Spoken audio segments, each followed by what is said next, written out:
Next हम extensive commercial grain cultivation को detail में समझेंगे। ये एग्रीकल्चर मेनली मिड लैटिट्यूड्स के इंटीरियर सेमी एरिड रीजन्स में प्रैक्टिस की जाती है। ये एक कमर्शियल टाइप ऑफ फार्मिंग है जहां क्रॉप्स मेनली मार्केट में सेल करने के पर्पस से ग्रो की जाती हैं। इस एग्रीकल्चर में वीट सबसे इंपॉर्टेंट और प्रिंसिपल क्रॉप होती है। इसके अलावा कॉर्न, बार्ली, ओट्स और राई भी कल्टीवेट किए जाते हैं। अगर इसकी फीचर्स की बात करें तो इसमें फार्म्स का साइज बहुत लार्ज होता है। लार्ज स्केल फार्मिंग की वजह से यहाँ हाईली मैकेनाइज्ड मेथड्स यूज किए जाते हैं।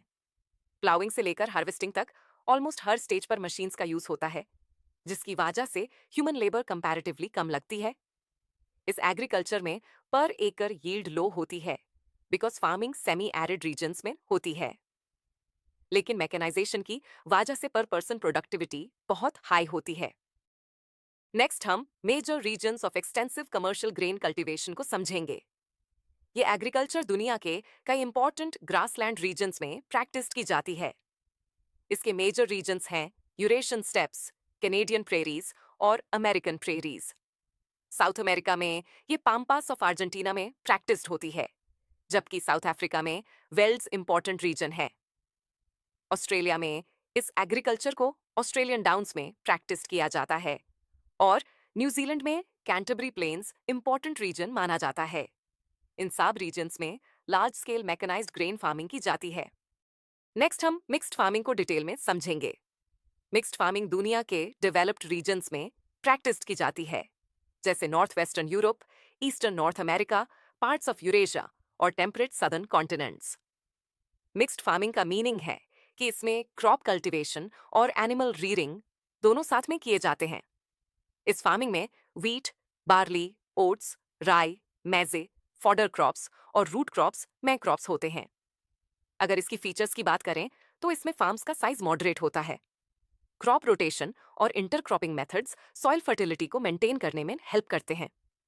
इस फार्मिंग सिस्टम में क्रॉप्स और लाइव स्टॉक दोनों को इक्वल इंपॉर्टेंस दी जाती है। एनिमल्स में मेनली कैटल, शीप, पिग्स और पोल्ट्री रियर किए जाते हैं। मिक्स्ड फार्मिंग में हाई कैपिटल इन्वेस्टमेंट की जरूरत होती है। मशीनरी और फार्म बिल्डिंग्स का यूज भी कॉमन होता है। बेटर प्रोडक्शन के लिए केमिकल फर्टिलाइजर्स और ग्रीन मैन्योर यूज किए जाते हैं और इस फार्मिंग को मैनेज करने के लिए स्किल्ड फार्मर्स की जरूरत होती है। नेक्स्ट हम डेयरी फार्मिंग को डिटेल में समझेंगे। डेयरी फार्मिंग मिल्क एनिमल्स को रियर करने का सबसे एडवांस्ड और एफिशिएंट मेथड माना जाता है। इस फार्मिंग का में ऑब्जेक्टिव मिल्क और डेयरी प्रोडक्ट्स का लार्ज स्केल प्रोडक्शन होता है। ये फार्मिंग हाईली कैपिटल इंटेंसिव होती है क्योंकि इसमें मॉडर्न इंफ्रास्ट्रक्चर और मशीन्स का यूज किया जाता है। Animal shades, fodder storage facilities, feeding machines और मिल्चिंग मशीन्स पर बहुत ज्यादा इन्वेस्टमेंट किया जाता है। डेयरी फार्मिंग में कैटल ब्रीडिंग पर स्पेशल फोकस दिया जाता है ताकि बेटर क्वालिटी और high milk producing animals develop किए जा सकें। साथ ही एनिमल हेल्थ केयर और वेटेरिनरी सर्विसेज भी बहुत इंपॉर्टेंट होती हैं, क्योंकि हेल्दी एनिमल्स ही कंटिन्यूअस मिल्क प्रोडक्शन दे सकते हैं। ये फार्मिंग हाईली लेबर इंटेंसिव भी होती है। एनिमल्स को रेगुलर फीडिंग, क्लीनिंग और डेली मिल्चिंग की जरूरत होती है, इसलिए वर्कर्स को कंटिन्यूअसली काम करना पड़ता है। डेयरी फार्मिंग की एक इंपॉर्टेंट कैरेक्टरिस्टिक ये है कि इसमें कोई ऑफ सीजन नहीं होता। मिल्क प्रोडक्शन और एनिमल केयर का वर्क पूरे साल कंटिन्यूअसली चलता रहता है। अब हम लोकेशन और development factors of dairy farming को समझेंगे। डेयरी फार्मिंग मैनली अर्बन और इंडस्ट्रियल सेंटर्स के नियर बाय प्रैक्टिस की जाती है। इसका रीजन ये है कि near by markets fresh milk और डेयरी प्रोडक्ट्स को क्विकली सेल करने में हेल्प करते हैं। मिल्क एक हाईली पेरिशेबल प्रोडक्ट होता है, इसलिए उसे जल्दी मार्केट तक पहुंचाना बहुत इंपॉर्टेंट होता है। डेयरी फार्मिंग के डेवलपमेंट में ट्रांसपोर्टेशन, रेफ्रिजरेशन, पास्चराइजेशन और प्रेजर्वेशन प्रोसेसेस का इंपॉर्टेंट रोल होता है। बेटर ट्रांसपोर्टेशन की वजह से मिल्क और डेयरी प्रोडक्ट्स को इजीली डिफरेंट प्लेसेस तक सप्लाई किया जा सकता है। रेफ्रिजरेशन और प्रेजर्वेशन प्रोसेसेस प्रोडक्ट्स को लॉन्गर टाइम तक सेफ रखने में हेल्प करती हैं। पास्चराइजेशन प्रोसेस मिल्क को गर्म से फ्री बनाती है और उसकी स्टोरेज लाइफ को इंक्रीज करती है। अगर मैं रीजन्स की बात करें तो dairy farming mainly north western Europe, Canada, south eastern Australia, New Zealand और टैस्मेनिया में प्रैक्टिस की जाती है। नेक्स्ट हम मेडिटेरेनियन एग्रीकल्चर को डिटेल में समझेंगे। मेडिटेरेनियन एग्रीकल्चर एक स्पेशलाइज्ड कमर्शियल फार्मिंग है जो मेडिटेरेनियन क्लाइमेट वाले रीजन्स में प्रैक्टिस की जाती है। इस एग्रीकल्चर में मेनली फ्रूट्स, ग्रेप्स, ऑलिव्स और वेजिटेबल्स ग्रो किए जाते हैं। ये एग्रीकल्चर मेडिटेरेनियन सी के सराउंडिंग कंट्रीज में प्रैक्टिस्ड होती है। इसके अलावा नॉर्थ अफ्रीका के ट्यूनीसिया से अटलांटिक कोस्ट तक के areas, southern California, central Chile, south western South Africa और साउथ वेस्टर्न ऑस्ट्रेलिया भी इसके इंपॉर्टेंट रीजन्स हैं। अगर इसकी फीचर्स की बात करें तो ये सिट्रस फ्रूट्स का इंपॉर्टेंट सप्लायर माना जाता है। साथ ही ये हाईली कमर्शियल टाइप की फार्मिंग होती है जहां प्रोडक्शन मेनली मार्केट और एक्सपोर्ट के पर्पस से किया जाता है। नेक्स्ट हम विटिकल्चर को डिटेल में समझेंगे। विटिकल्चर का मीनिंग होता है ग्रेप कल्टीवेशन। ये मेडिटेरेनियन रीजन की एक इंपॉर्टेंट स्पेशलिटी मानी जाती है। यहाँ हाई क्वालिटी ग्रेप्स प्रोड्यूस किए जाते हैं जिनसे वर्ल्ड फेमस वाइनर्स बनाई जाती हैं। जो ग्रेप्स इनफियर क्वालिटी के होते हैं उन्हें ड्राई करके रेजन्स और करंट्स बनाए जाते हैं। मेडिटेरेनियन एग्रीकल्चर में ग्रेप्स के अलावा ऑलिव्स, फिग्स, फ्रूट्स और वेजिटेबल्स भी ग्रो किए जाते हैं। इस एग्रीकल्चर का एक मेजर एडवांटेज ये है कि फ्रूट्स और वेजिटेबल्स विंटर्स में ग्रो किए जाते हैं। इसी वजह से यूरोपियन और नॉर्थ अमेरिकन मार्केट्स में इनकी डिमांड बहुत हाई होती है। नेक्स्ट हम मार्केट गार्डनिंग एंड हॉर्टिकल्चर को डिटेल में समझेंगे। मार्केट गार्डनिंग और हॉर्टिकल्चर एक स्पेशलाइज्ड टाइप की फार्मिंग है जिसमें वेजिटेबल्स, फ्रूट्स और फ्लावर्स मेनली अर्बन मार्केट्स में सेल के लिए ग्रो किए जाते हैं। इस फार्मिंग में वेजिटेबल्स, फ्रूट्स और फ्लावर्स में क्रॉप्स होते हैं। अगर इसकी फीचर्स की बात करें तो फार्म्स का साइज जनरली स्मॉल होता है और ये अर्बन सेंटर्स के नियर बाय लोकेटेड होते हैं। फ्रेश प्रोडक्ट्स को क्विकली मार्केट तक पहुंचाने के लिए गुड ट्रांसपोर्टेशन फैसिलिटीज बहुत इंपॉर्टेंट होती हैं। ये फार्मिंग लेबर इंटेंसिव और कैपिटल इंटेंसिव दोनों होती है क्योंकि बेटर प्रोडक्शन के लिए मॉडर्न टेक्निक्स का यूज किया जाता है। इसमें इरिगेशन, HYV सीड्स, फर्टिलाइजर्स और इंसेक्टिसाइड्स का यूज कॉमन होता है। कोल्ड रीजन्स में क्रॉप्स को सूटेबल टेम्परेचर देने के लिए ग्रीन हाउसेस और आर्टिफिशियल हीटिंग का भी यूज किया जाता है। नेक्स्ट हम मेजर रीजन्स, ट्रक फार्मिंग और फैक्ट्री फार्मिंग को डिटेल में समझेंगे।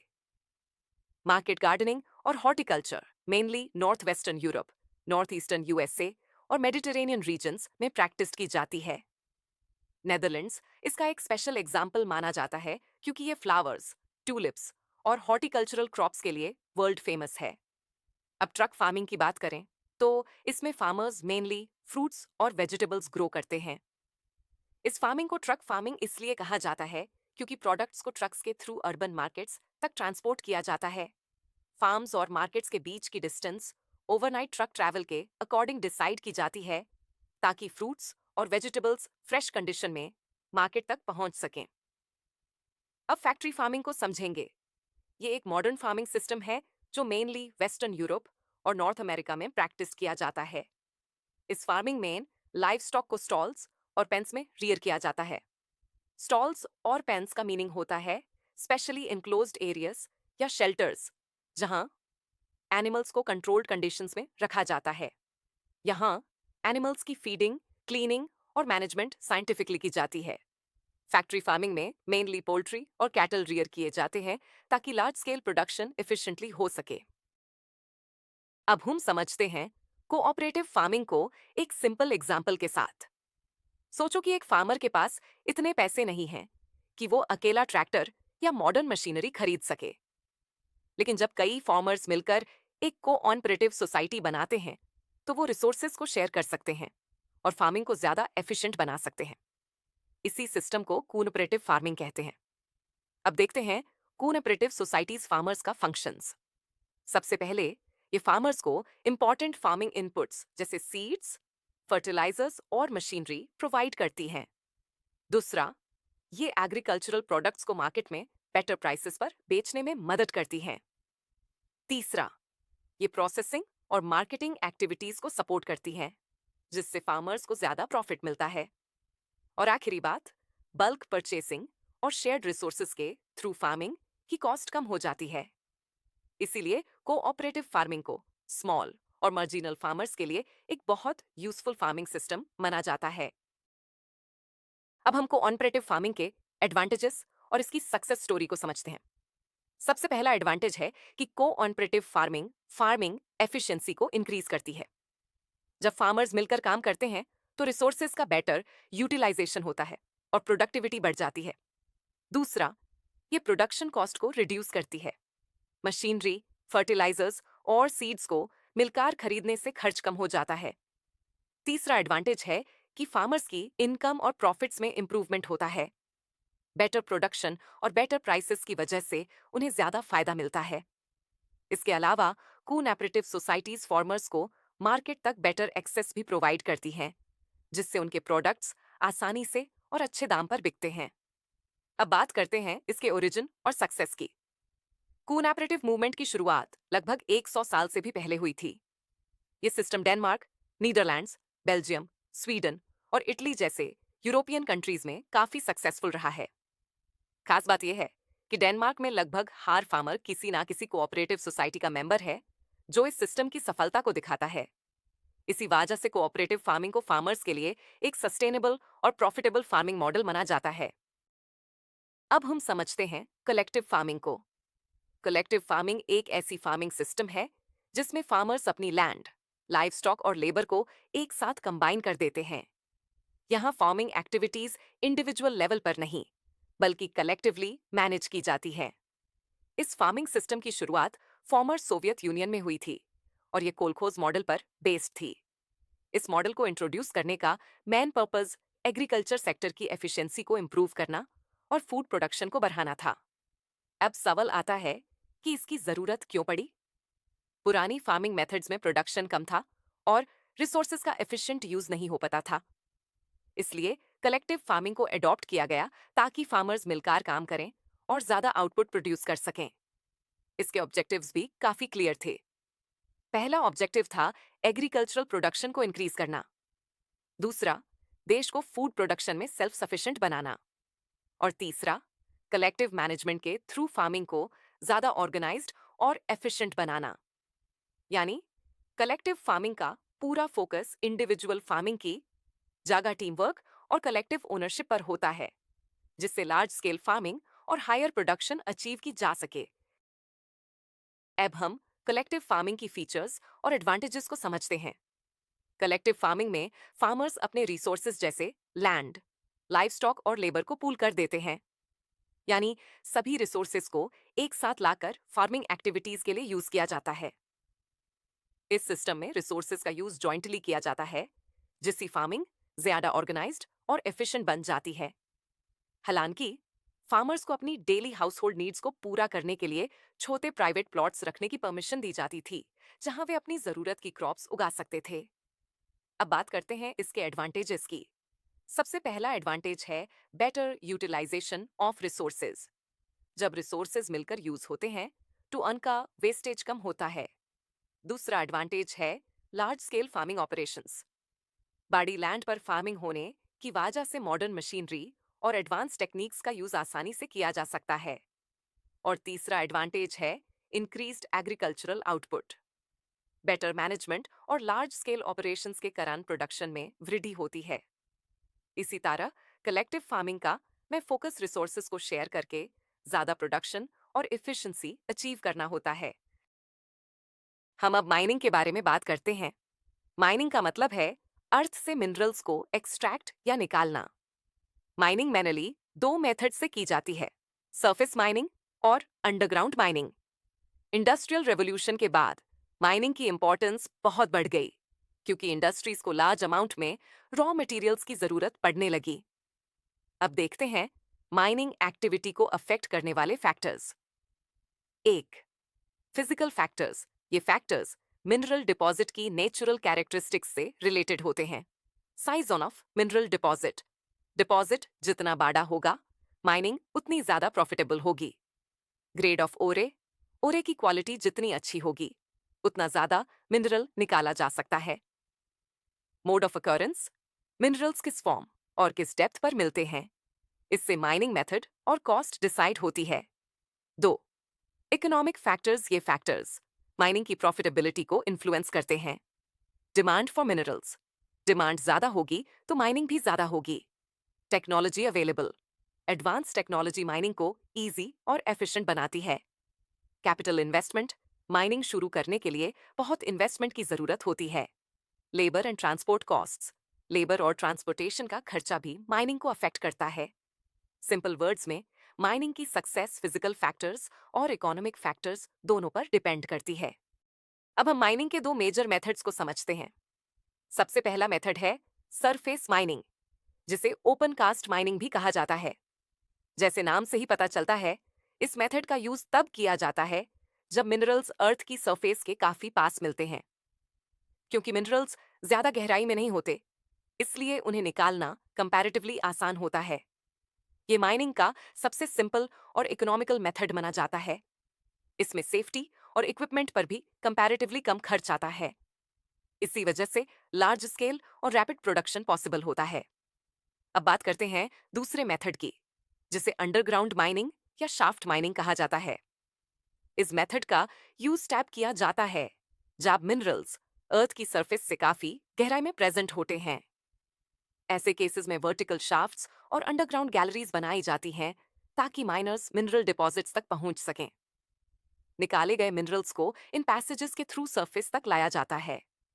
इस प्रोसेस में लिफ्ट्स, ड्रिल्स, हॉलेज व्हीकल्स और वेंटिलेशन सिस्टम्स जैसे स्पेशलाइज्ड इक्विपमेंट की जरूरत पड़ती है। लेकिन अंडरग्राउंड माइनिंग ज्यादा रिस्की होती है, क्योंकि पॉइजनस गैसेस, फायर्स, फ्लड्स और केव-इन्स जैसे हैजर्ड्स का खतरा बना रहता है। इस तरह मिनरल्स की डेप्थ के अकॉर्डिंग सरफेस माइनिंग या अंडरग्राउंड माइनिंग मेथड चूज किया जाता है। अब हम समझते हैं कि माइनिंग इतनी इंपॉर्टेंट क्यों है। माइनिंग इंडस्ट्रीज को जरूरी रॉ मटेरियल्स प्रोवाइड करती है। आयरन, कॉपर, कोल और पेट्रोलियम जैसे मिनरल्स के बिना इंडस्ट्रीज का काम करना मुश्किल हो जाता है। माइनिंग इकोनॉमिक डेवलपमेंट में भी बहुत इंपॉर्टेंट रोल प्ले करती है। मिनरल्स की एक्सट्रैक्शन और प्रोसेसिंग से इंडस्ट्रीज ग्रो करती हैं, जिससे देश की इकोनॉमी को सपोर्ट मिलता है। साथ ही माइनिंग सेक्टर डायरेक्ट और इनडायरेक्ट दोनों तरह से एम्प्लॉयमेंट अपॉर्चुनिटीज क्रिएट करता है। इसलिए माइनिंग के रीजन्स की इकोनॉमी का मेजर सोर्स होती है। अब बात करते हैं ग्लोबल ट्रेंड की। आज के समय में क्या डेवलप्ड कंट्रीज में माइनिंग एक्टिविटीज कम हो रही हैं? इसका एक major reason high labour cost और स्ट्रिक्ट एनवायरमेंटल रेगुलेशंस हैं। वहीं दूसरी तरफ अफ्रीका, साउथ अमेरिका और एशिया के कई डेवलपिंग कंट्रीज माइनिंग सेक्टर में ज्यादा इंपॉर्टेंट बनते जा रहे हैं। इन रीजन्स में मिनरल रिसोर्सेज भी अधिक हैं और लेबर कॉस्ट भी कंपैरेटिवली कम है। कुछ कंट्रीज में तो मिनरल्स इतने इंपॉर्टेंट हैं कि उनकी टोटल एक्सपोर्ट अर्निंग्स का 50% से भी ज्यादा हिस्सा मिनरल एक्सपोर्ट से आता है। इसलिए माइनिंग सिर्फ मिनरल्स निकालने की एक्टिविटी नहीं है, बल्कि इकोनॉमिक ग्रोथ, इंडस्ट्रियल डेवलपमेंट और एम्प्लॉयमेंट जनरेशन का भी एक मेजर सोर्स है।